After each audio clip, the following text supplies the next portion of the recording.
بسم اللہ الرحمن الرحیم۔ السلام علیکم۔ شہمات بائے نایاب جیلانی۔ فاتح کے گھر آتے ہی ہنگامے جاگ جاتے تھے، یوں لگتا تھا پورا گھر ہنس رہا ہے۔ اس کی شخصیت ہی ایسی تھی، نچلا بیٹھنا وہ جانتا ہی نہیں تھا، زبان اس کے منہ کے اندر رکتی ہی نہیں تھی۔ اس کے آتے ہی جیسے حبس زدہ موسموں نے بھی رنگ بدل لیے تھے، بڑی خوشگوار ہوا چلتی تھی، بادل بھی سایہ کیے رکھتے، وہ آتا تو پودے خود بخود بہار آ جاتی۔ آج صبح سے وہ کچن میں کاکے اور فجر کے سر پر سوار تھا۔ دراصل کل جب وہ آیا تھا پورا ٹائم ماہی مبین کے ساتھ گزر گیا۔ رات 12 بجے وہ اپنے پورشن میں گئی تو تب تک فجر سو چکی تھی۔ فاتح کو فجر سے بات کرنے کا ٹائم نہیں ملا تھا، کچھ فجر بھی کھچی کھچی رہی تھی، اس نے ان کی محفل میں شرکت بھی نہیں کی تھی، ورنہ رات کو کس قدر رونق لگی تھی۔ فرید، فراز اور فائق کی فاتح درگت بنا رہا تھا۔ فرید نے ایک ہیئر کٹ کروا دیا تھا، کانوں کے پاس سے ٹنٹ اور بیچ سر کے تھوڑے سے گول دائرے میں بال تھے، اپنے تئیں تو وہ ہیرو لگ رہا تھا۔ فاتح نے دیکھا تو کھل اٹھا، یہ کیا ہندو پنڈت باندھا ہے، یہ بیچ میں جو رکھا ہے گول مول سا، اس کو بھی اڑا آتے۔ تمہیں فیشن کا کیا پتہ، میرے اتنے پیارے ہیئر کٹ کی بےزتی کر دی ہے۔ فرید جل بھن کے اٹھا تھا۔ اچھا، اس میں پیارا کیا ہے، ساری ٹنٹ کروا دینی تھی تاکہ ہیئر کٹ کا کوئی نام تو ہوتا۔ ٹنٹ سٹائل، وہ تنزیہ بولا۔ تم بندروں کو کیا پتہ ادرک کا سواد۔ فرید سے اتنی بےزتی برداشت نہیں ہو سکی تھی۔ واقعی فرید، یہ ہیئر کٹ تو تم پر ذرا بھی سوٹ نہیں کر رہا۔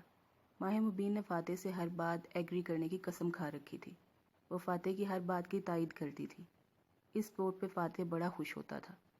اس وقت ان سب کے لیے چائے لاتی فجر نے مداخلت کی تھی۔ فرید پہ ہر ہیئر کٹ سوٹ کرتا ہے، یہ بھی بہت کر ہے۔ فاتح کو تو دوسروں میں کیڑے نکالنے کی عادت ہے، تم دل جھوٹا نہ کرو فرید۔ فجر کی تعریف پہ فرید کو ارنش بجا لایا تھا، جبکہ فاتح نے اس کی بات کے اگلے حصے پہ زور سے پہلو بدلا تھا۔ ایسی ہوتی ہیں بہنیں، وہ فجر پہ واری صدقے گیا۔ اور میں کیا ہوں؟ ماہی مبین کو تب بہت برا لگا تھا۔ تم رقیب ہو، فرید نے ہنس کر کہا۔ تم مجھے رقیب کہہ رہے ہو؟ ماہی مبین کی خفگی دیکھنے سے تعلق رکھتی تھی۔ یار ہم تو بس مذاق کر رہے ہیں، فائق نے بات کو رفع دفع کرنا چاہا، لیکن تب فجر نے جاتے جاتے اتنا ضرور جتلا دیا۔ فرید کبھی کبھار بہت اچھا سچ بولتا ہے۔ اس کی آواز صرف فاتح تک محدود رہی تھی، اس بات پہ اس کی بھویں کھنچ گئی تھیں اور ماتھے پر بل آ گئے تھے۔ یعنی فجر کی بات کا مفہوم کیا تھا؟ فرید نے ٹھیک ہی کہا ہے ماہی مبین کو رقیب، حد تھی بکواس کی۔ کوئی اور وقت ہوتا تو وہ ابھی کے ابھی اٹھ کر فجر کی کلاس لے لیتا۔ وہ کیوں عجیب عجیب باتیں کرتی ہے جس کا کوئی سر تھا نہ پیر۔ پھر اس رات اسے نیند نہیں آئی تھی، وہ جاگتا رہا تھا اور سوچتا رہا تھا۔ ساری رات جاگنے اور سوچنے کا کوئی بھی نتیجہ نہیں نکلا تھا۔ وہ فجر کے بدلتے رویے کے سراغ نہیں جان پایا تھا، اسی لیے صبح صبح اس نے کچن میں فجر کو دھر لیا تھا، لیکن اس سے پہلے فاتح کے متھے کاکا لگ گیا تھا۔ بھائی جان، کیا لینے آئے صبح صبح؟ تمہارا آشیرواد۔ فاتح جل بھن گیا تھا۔ کاکے کا متھا لگنا کوئی نیک شگن نہیں تھا، ابتدا اتنی بری تھی تو انتہا کیا ہوتی۔ میں واری جاؤں، کاکا قربان ہو گیا۔ صبح صبح سرکار کا آنا مجھے کھٹک رہا ہے۔ آپ فجر باجی کی تلاش میں تو نہیں ہیں؟ وہ بھی تو کاکا تھا، کیسے نہ بات کی تہ میں اترتا۔ کبھی کبھی تم دماغ چاٹنے کے بجائے عقل کی بات کر لیتے ہو۔ فریج سے جوس کا کین نکال کر اس نے کاکے کو گھور کر کہا۔ میں تو آلریڈی بڑا سیانا ہوں، آپ کے اور فجر باجی کے درمیان ناراضگی چل رہی ہے نا؟ اس کا انداز بڑا پر یقین تھا۔ فاتح مکرتے رہ گیا، پھر اس نے سر کے اشارے سے کہا، فرمن گئو مجھے گرو، دیکھا لگا لیا نا اندازہ۔ کاکا لمحوں میں پھیل گیا، تب فاتح نے اسے ناگواری سے گھورا تھا۔ یہ تو اندھوں کو بھی نظر آ رہا ہے، فجر کے تیور میرے ساتھ بگڑ رہے ہیں، میں خود اسی وجہ کی تلاش میں ہوں۔ فاتح سخت الجھن کا شکار زیر لب بڑبڑایا تھا۔ تو آپ فائق بھائی جان سے پوچھ لینا، کاکے نے سادگی میں فاتح کو بری طرح چونکا دیا تھا۔ فائق سے پوچھنا؟ کیا فائق فجر کی فاتح سے ناراضگی کی وجہ جانتا ہے؟ اور فاتح ہی لائن تھا؟ کیا فجر اور اس کے درمیان اتنے فاصلے آ چکے تھے کہ اس کے بھائی تک ان کی چپکلش کی وجہ جانتے تھے اور فاتح ہی بے خبر تھا؟ پہلی مرتبہ اسے ایک عجیب سا احساس ہوا تھا۔ وہ اس احساس کو کوئی نام نہیں دے سکا تھا، پھر بھی اس نے بامشکل اس فضول احساس سے سر چھڑوا کر باہر کی طرف قدم بڑھائے۔ اس کے دل پہ ایک عجیب سا بوجھ لد گیا تھا۔ فجر باجی باغیچے میں ہے؟ کاکے نے اسے پیچھے سے اطلاع دی تھی۔ وہ سر جھٹک کر آگے بڑھ گیا تھا۔ فجر پہلے کچن میں تھی، فاتح کو آتا دیکھ کر دوسرے دروازے سے باہر نکل گئی تھی۔ یہ اس کی صاف ناراضگی کی طرف اشارہ تھا۔ اس کا دل کھٹا ہو رہا تھا۔ وہ بیلے کے پودے کو پانی دے کر زمین پر بکھری بیلے کی کلیاں چنتی بڑی اداس سی تھی۔ چند ماہ پہلے اس کی زندگی میں کتنا سکون تھا، اور اب ایسی بے چینی اور اضطراب نے گھیر ڈالا تھا کہ سانس بھی لینا محال ہو جاتا تھا۔ وہ گھٹنوں میں سر دیے بہت دل برداشتہ تھی۔ فاتح کا رویہ پہلے سے بھی زیادہ سرد تھا۔ کل سے وہ گھر آیا تھا اور ابھی تک اس نے فجر سے کلام تک نہیں کیا تھا، احوال تک نہیں پوچھا تھا۔ وہ ایسی سوچوں میں گم تھی جب جاگنگ کر کے واپس آتا فائق اسے باغیچے میں بیٹھا دیکھ کر چونک گیا۔ اندر جانے کے بجائے وہ فجر کی طرف آ گیا تھا۔ آہٹ پا کر فجر بھی چونک گئی تھی۔ اس نے سرخ گیلی نگاہوں سے فائق کو دیکھا تو وہ بری طرح ٹھٹک گیا۔ پھر اسے گدے کی وجہ سے رو رہی ہو؟ کیا کہا ہے اس نے؟ مجھے بتاؤ، میں اسے وارننگ دے کر آتا ہوں۔ اگر وہ ایک ہفتے تک اپنے تیور نہیں ٹھیک کرتا تو میں امی اور ابی سے اس کی شکایت کروں گا، پھر دیکھنا کیسے سیدھا ہوتا ہے۔ فائق غصے میں بول رہا تھا جب فجر نے بے ساختہ کہا، نہیں تم کسی کو بھی نہیں بتاؤ گے، پھر سب کچھ بگڑ جائے گا۔ فاتح کا تمہیں پتہ ہے نا، وہ اسی بات کو ایشو بنا لیں گے۔ فجر بری طرح گھبرا گئی تھی۔ اس کی عقل بھی تو ٹھکانے پہ لانی ہے، جو گھاس چرنے جا چکی ہے۔ وہ تلخی سے بولا تھا، یعنی ماہ مبین اور فاتح کے بڑھتے التفات فائق کی نگاہ سے بھی اوجھل نہیں تھے۔ فجر ہونٹ کاٹتی رونے لگی۔ تب فائق اس کے برابر بیٹھ کر اسے تسلی دینے لگا تھا۔ پھر اس نے اس کا ہاتھ پکڑ لیا۔ میرا وعدہ ہے تم سے، میں تمہیں کبھی رونے نہیں دوں گا۔ فائق کے لہجے میں ملائمت تھی۔ اس لمحے برآمدے کا دروازہ کھول کر فاتح بھی باہر نکلنے لگا تھا، مگر ان دونوں کو دیکھ کر لمحے بھر کے لیے ٹھٹک گیا تھا۔ ایک دم اس منظر میں اسے عجیب سا بدلاؤ نظر آیا تھا۔ یہ تبدیلی کا عمل کیوں ہوا؟ اسے ہر چیز الٹ پلٹ دکھائی کیوں دے رہی تھی؟ اس کا دماغ چکرا کیوں رہا تھا؟ اسے سب کچھ بدلتا کیوں نظر آ رہا تھا؟ وہ لمحے بھر کے لیے بھونچکا ہو گیا۔ فائق اور فجر کے رویوں میں تبدیلی، فاتح سے اس کا اکھڑنا، اس کے سرد انداز، بات بات پہ غصہ اور بیزاری، پھر فائق کے الفاظ، میرا وعدہ ہے میں تمہیں کبھی رونے نہیں دوں گا۔ فاتح کو لگا اس کے دماغ میں گرم سیال بھر گیا۔ اس کی آنکھوں کے سامنے دھند چڑھ گئی تھی۔ اس نے ہونٹ بھینچ کر نفی میں سر ہلایا۔ نہیں نہیں، ایسا نہیں ہو سکتا۔ بھلا فائق اور فجر؟ وہ خود کو یقین دلا رہا تھا۔ برسات کے 2 مہینے جولائی اور اگست رینگ رینگ کر گزر رہے تھے۔ ان دنوں راتوں کو انرجی سیور اور گلوبوں کے گرد پروانے اور مکوروں کے جھنڈ اکٹھے تھے۔ ساون کی بارشوں کا بھی بھروسہ نہیں تھا، ابھی آتی ابھی برستی، ابھی دھوپ چمک کر پھر سے حبس اور بھڑاس اکٹھی کر لیتی۔ بارش کے بعد ہونے والی گرمی برداشت کرنا محال ہوتا تھا، لیکن آج صبح سے جھری لگی تھی۔ بادل بھی امنڈ امنڈ کر آتے تھے۔ پورا دن دھوپ نے شکل نہیں دکھائی تھی۔ ہلکی ہلکی ہوا بھی چل رہی تھی، یعنی موسم آج خوشگوار تھا، اور دل کے موسموں کی کیا ہی بات تھی۔ باہر خوشگواریت تھی تو اندر حد سے زیادہ بھڑکی خوشگواریت تھی۔ کبھی کبھی من چاہی خواہش کی تکمیل کا ہونا ایک احساس منفرد کو جاگزین کر دیتا ہے، ایک ایسی خواہش کا مکمل ہو جانا جس کی امید بھی باقی نہ ہو۔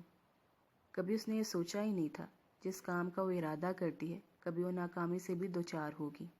اس نے ہمیشہ کامیابی کو مکمل طور پر اپنی دسترس میں کرنے کے بعد ہی کام کا ارادہ کیا تھا، لیکن اسے یہ خبر نہیں تھی کسی ایک مقصد کے حصول کا نام کامیابی نہیں تھی۔ بڑے غیر محسوس انداز میں دبے قدموں کسی کی بھی زندگی میں گھس کر اس کا عمر بھر کا چین چھین لینا کامیابی کے زمرے میں آتا ہے کیا؟ اس وقت اپنے گھر کے برآمدے میں کھڑی وہ تایا کے گھر کی اونچائیوں کو دیکھ رہی تھی۔ اس گھر کی راہدریوں میں پورے استحقاق سے فاتح کے ہم قدم چلنا اس کا اولین خواب تھا۔ ماما کچن میں برسات کی مناسبت سے سنیکس ڈل رہی تھی۔ یقیناً برابر والے گھر میں پکوان بن رہے تھے۔ خوشبوئیں یہاں جالیوں کے اندر تک گھس رہی تھیں۔ ماما جب چائے اور سنیکس لے کر آئی تب تک وہ اپنا اگلا لاہ عمل سوچ چکی تھی۔ ماما اسے چھپکے مسکراتا دیکھ کر چونک گئی۔ کیا بات ہے ماہے، تم بہت خوش دکھائی دے رہی ہو۔ ماما کے لہجے میں محسوس کی جانے والی خوشی تھی۔ وہ اپنی اکلوتی بیٹی کو ہر دم مسکراتا دیکھنا چاہتی تھی۔ تو کیا ناخوش دکھائی دوں؟ اس نے چمکتی آنکھوں سے پوچھا۔ تم ہمیشہ مجھے مسکراتی نظر آؤ میری جان۔ وہ ممتا بھری نگاہوں سے اسے دیکھ کر دعائیا بولی تھی۔ تو پھر فاتح کے لیے دعا کیا کریں، وہ مجھے مل جائے۔ اس کا لہجہ خواب آگین سا ہو گیا تھا۔ ماما سے بہت بے تکلفی تھی، وہ ہر بات ان سے کھل کر لیتی تھی۔ وہ تمہیں کیوں نہیں ملے گا؟ میری بیٹی میں کیا کمی ہے بھلا؟ ان کے انداز میں واضح غرور درایا تھا۔ بیچ میں فجر کھڑی ہے ماما، وہ پہلی مرتبہ کچھ بے چین نظر آئی تھی۔ تم نے خواہ خواہ فجر کو سر پر سوار رکھا ہے، وہ معمولی سی لڑکی ہے، تمہارا اس سے کیا مقابلہ بھلا؟ ماما نے نخوت سے کہا۔ اس معمولی لڑکی سے فاتح کی اٹیچمنٹ ہے ماما، ماہ مبین کو بتانا پڑا۔ اب کی دفعہ سجیلا چونک گئی۔ تو پھر؟ ان کی پیشانی پہ سلوٹیں تھیں۔ آپ دیکھتی رہیے گا، فاتح فجر کے ہاتھوں چوٹ کھا کر جلد میری طرف پلٹ آئے گا۔ مجھے اس بات سے کوئی فرق نہیں پڑتا وہ فجر سے محبت کرتا تھا یا نہیں، میرے لیے اہم یہ ہے کہ میں اسے چاہتی ہوں۔ اس نیکس کھاتی بڑے گہرے لہجے میں کہہ رہی تھی۔ سجیلا سمجھ گئی تھی کہ ماہ مبین اب پیچھے ہٹنے والی نہیں تھی۔ وہ فاتح کے معاملے میں بہت آگے نکل گئی تھی، جہاں سے واپسی ناممکن تھی۔ اب کسی ایک کو تو کھونا ہی تھا، یا فجر فاتح کو کھو دیتی یا ماہ مبین فاتح کو کھو دے۔ بچپن سے لے کر اب تک اس نے جو چاہا پا لیا تھا۔ جب اسے کوئی چیز پسند آ جاتی تھی تب دنیا کی کوئی طاقت اسے اس چیز کے حصول سے روک نہیں سکتی تھی، چاہے وہ کوئی معمولی سا شو پیس ہی کیوں نہ ہوتا۔ پھر یہاں تو ایک جیتے جاگتے انسان کا معاملہ تھا، ایک ایسا انسان جو اس کی تکمیل کا پہلا اور آخری عنصر تھا۔ وہ اس کی زندگی میں آنے والا پہلا مرد تھا۔ وہ کیسے فجر کے لیے اپنی محبت سے دستبردار ہو جاتی اور فجر کے لیے اثار کرنے کے چکر میں اپنے اولین خوابوں کا خون کر لیتی۔ اس گھر کے ہر فرد تک رسائی کچھ ناممکن نہیں تھا، لیکن پہلے اسے فجر اور فاتح کے درمیان فاصلے بڑھانا تھے، کیونکہ اس گھر میں آنے کے پہلے روز ہی ماہ مبین جان گئی تھی کہ فجر اور فاتح ایک دوسرے سے منسوب ہیں۔ نور اسے نہ بھی بتاتی، وہ تب بھی ان دونوں کی ایک دوسرے سے محبت اور چاہت سے واقف ہو گئی تھی۔ ایسی باتیں چھپی نہیں رہتی۔ پھر اسے فائق نے بھی بتا دیا تھا فجر اور فاتح کی عنقریب شادی ہوگی۔ تب ماہ مبین کو پہلا دھچکا لگا تھا، لیکن وہ ان لوگوں میں سے نہیں تھی جو بغیر کوشش کے ہتھیار پھینک دیتے ہیں۔ وہ میدان عمل میں کود آئی تھی، کیونکہ فاتح تک پہنچنا مشکل ہی نہیں تھا۔ اس کی عادتیں بہت اچھی تھیں، طبیعت بھی بہت اچھی تھی۔ ایسے لوگ لاپرواہی میں بہت کچھ کر سکتے ہیں، اپنا نقصان بھی۔ اس کی بے نیازی اور لاپرواہ طبیعت سے ماہ مبین نے بہت سے فائدے اٹھائے تھے، حتیٰ کہ اسے خبر بھی نہیں ہو سکی تھی۔ فجر کو فاتح سے بدگمان کرنے کے لیے وہ غیر محسوس انداز میں فاتح کے قریب آ گئی تھی، اور وہ اتنا لاپرواہ تھا کہ ماہ مبین کی چال کو سمجھ ہی نہیں سکا تھا۔ اس نے بہت طریقوں سے فجر کو فاتح سے بدظن کیا تھا۔ ماہ مبین کو یاد تھا اپنے قیام کے دنوں میں وہ کس طرح فجر کو ٹارچر کرتی تھی۔ اکثر فاتح کو شاپنگ پہ لے جانے کے لیے مجبور کرتی، کیونکہ وہ چھٹی پہ آیا ہوا تھا اور باقی لوگ فارغ نہیں تھے، اس لیے خواتین کو بازاروں میں لے جانے کی ساری ذمہ داری اس کے سر پر تھی۔ وہ بطور ڈرائیور استعمال ہو رہا تھا، لیکن ماہ مبین اس کا استعمال کسی اور نیت سے کر رہی تھی۔ ماہ مبین کو اکثر فجر کے ہاتھ کا پکا ہوا کھانا پسند نہیں آتا تھا۔ یہ تو بہت اسپائسی ہے، میں تو نہیں کھا سکتی۔ وہ کھانے کی ٹیبل سے سو سو کرتی اٹھ جاتی۔ اس کا چہرہ سرخ ہوتا تھا اور آنکھوں سے پانی بہنے لگتا۔ تب تایا اور تائی انتہائی متفکر ہو جاتے۔ فاتح جاؤ کسی چائنیز ریسٹورنٹ سے مبین کے لیے کھانا لے آؤ، کیا یہ بھوکی رہے گی؟ تایا بہت فکر مند نظر آتے تھے۔ فاتح بھی تابعداری سے اٹھ جاتا تھا۔ ماہ مبین اسے اٹھتا دیکھ کر معصومیت سے کہتی، اٹس اوکے تایا جان۔ اس کا لہجہ بلا کا ملائم ہوتا تھا۔ فاتح جائے گا پھر کھانا لے کر آئے گا، یوں تو بہت دیر ہو جائے گی، مجھے بھوک لگی، میں فاتح کے ساتھ چلی جاتی ہوں۔ وہ اتنے بھولن پن سے کہتی اور بھوک سے نڈھال نظر آتی تھی کہ تایا اور تائی دونوں کا دل پسیج جاتا تھا۔ ہاں ہاں جاؤ تم، اب بھوکا تو نہیں رہنا نا؟ تائی کا انداز بہت سادہ تھا۔ تمہاری ماں کہے گی میری بیٹی کو فاقے کروا کر سکھا دیے۔ اور فجر بیٹا، جب تک ماہ مبین ادھر ہے مسالے تھوڑے ہلکے ڈالا کرو۔ وہ ماہ مبین سے بات کرتی گمسم کھڑی فجر کو بھی ہدایات دیتی تھی۔ تب ماہ مبین ایک کمینی سی خوشی کے ساتھ فاتحانہ انداز میں فاتح کے ہمراہ چلی جاتی تھی۔ اسی طرح جب اسے اندازہ ہوتا تھا یا پھر وہ فجر کو لمبے چوڑے کاموں میں الجھا دیکھتی، تب اسے اچانک آؤٹنگ کا خیال آ جاتا اور اس کے سر پر بوریت کا بھوت چڑھ جاتا، خاص طور پر جب فجر کھانا پکا رہی ہوتی یا کپڑے دھونے کے لیے مشین لگائی ہوتی۔ تب ماہ مبین اونچی آواز میں تائی کو سنانے کی غرض سے کہتی، تائی امی بہت بور ہو رہی ہوں، اس وقت میں جم جایا کرتی تھی، یہاں تو کوئی ایکٹیویٹی ہی نہیں۔ ماہ مبین کا اترا منہ دیکھ کر تائی کو ہال پر جاتے، بچی کو گھما لو، بور ہو رہی ہے، گھر میں اس کے کرنے کا کام دھندا جو نہیں۔ ماں کے حکم پر فاتح فوراً تیار ہو جاتا تھا اور اس کی نگاہیں فجر کو ڈھونڈنے لگتی تھی، اور ماہ مبین سے منظر بالکل بھی برداشت نہیں ہوتا تھا۔ فجر کو بھی لے جاتے ہیں، وہ دل پر پتھر رکھ کے فجر کو آواز دیتی۔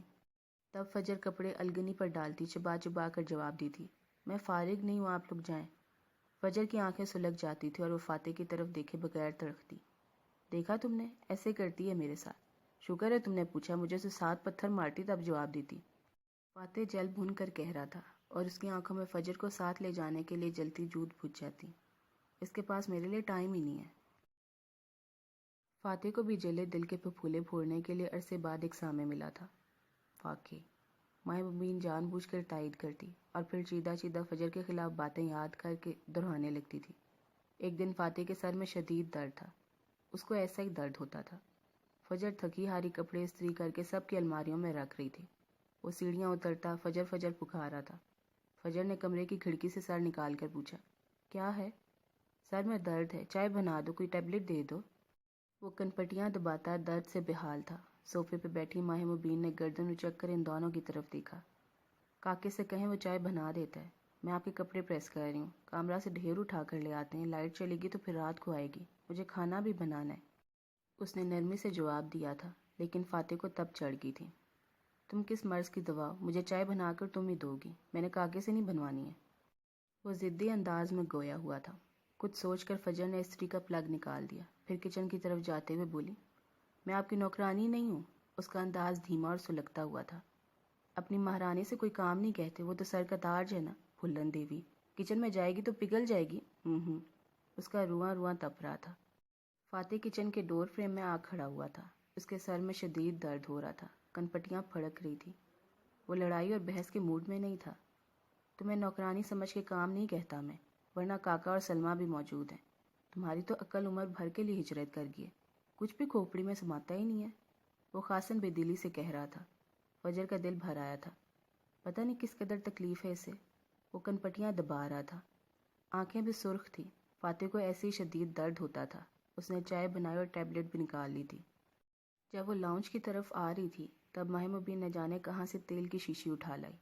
اب وہ اصرار کر رہی تھی کہ فاتح کے سر میں مالش کر دیتی ہے، جبکہ مسلسل جھجک کی وجہ سے وہ انکار کر رہا تھا۔ اگر فجر ہوتی تو وہ کبھی انکار نہ کرتا، مگر ماہ مبین سے کبھی نہیں۔ لیکن ماہ مبین تھی کبھی ہار نہ ماننے والی۔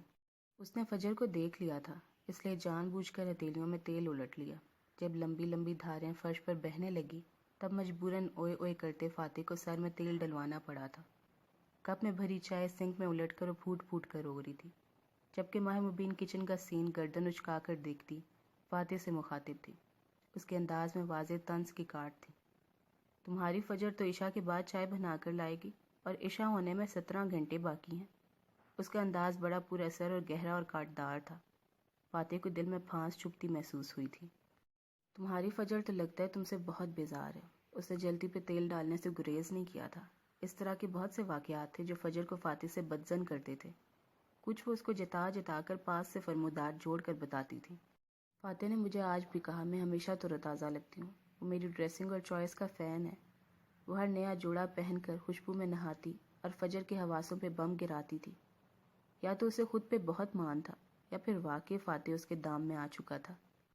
فجر دکھی دل کے ساتھ سوچتی تھی۔ ان دنوں اس کا چین سکون غارت ہو گیا تھا، اور اگر فائق کی تسلیاں نہ ہوتی تب تو فجر شاید خودکشی کر لیتی، خود کو مار لیتی، یہ گھر چھوڑ کر چلی جاتی، خود کو ختم کر لیتی۔ اس سے فاتح کی بے وفائی کا بوجھ اٹھانا محال تھا۔